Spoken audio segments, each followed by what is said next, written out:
pour la troisième partie de notre activité, on va créer un troisième graphique, mais d'une différente façon. Les deux premiers graphiques, on a sélectionné nos données avant et ensuite insérer graphique. Cette fois-ci, on veut insérer graphique puis ensuite sélectionner les données. Alors, première chose à faire, c'est de cliquer sur un espace vide de votre feuille de calcul. Ensuite, vous allez à Insertion.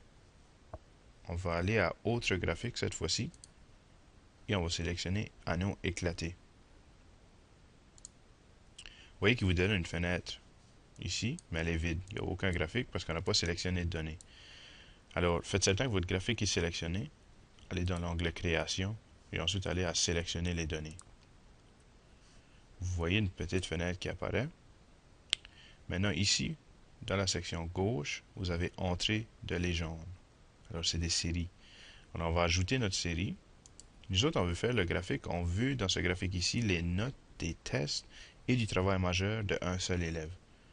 Alors, le nom de la série, dans notre cas, on va prendre l'élève Apollo. Pour la valeur de la série, on va effacer qu'est-ce qu'il y a dans les valeurs tout de suite et on va aller sélectionner les tests 1, 2, 3 et le travail majeur. Alors, le nom de la série, c'est Apollo et les valeurs, c'est ses notes.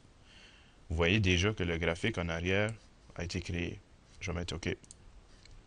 Vous voyez maintenant que j'ai Apollo comme titre, ça c'était le nom de ma série, et ensuite j'ai ces données ici. Mais vous voyez, la légende, il écrit juste 1, 2, 3 et 4. C'est pas très utile. Alors pour changer la légende, je vais aller ici dans la partie droite de cette fenêtre ici, puis je vais aller à Étiquette de l'axe horizontal. Alors je vais cliquer sur le bouton Modifier et je vais aller sélectionner les titres. Dans notre cas, ici, on a les données du test 1, 2, 3 et travail majeur.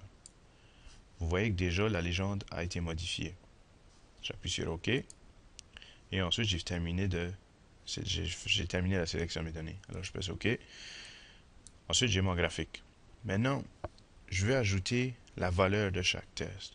Parce qu'ici, ça ne demande pas beaucoup. Je veux dire, c'est très difficile à voir qu'est-ce que sa moyenne si je vois juste cette section de ce graphique-là. Alors, je vais afficher les données. Pour afficher les données, on va à la disposition. Et ensuite, on a étiquette de données. Donc, si je clique étiquette, j'ai deux options. Je peux afficher ou aucune étiquette. Moi, je veux afficher. Alors, vous voyez maintenant que ces notes sont affichées à l'intérieur du graphique. Pour l'apparence du graphique, pour le deuxième graphique, on a été en mise en forme et on a modifié différentes parties. Alors, on pouvait le faire manuellement, on pouvait le faire automatique ici pour l'arrière-plan et le texte. Maintenant, on peut aussi choisir un style complet pour notre graphique. Ceci se fait dans Création et dans la section Style du graphique. Si tu cliques sur la petite flèche ici, il va donner plus d'options. Alors, tu peux choisir une des options que tu veux. Parce que ici, je vais choisir celui-ci. Et vous voyez, il donne un effet 3D sur le graphique et un arrière-plan et le texte différent. Alors, je vais déplacer ce graphique ici en bas de ma feuille de calcul de nouveau.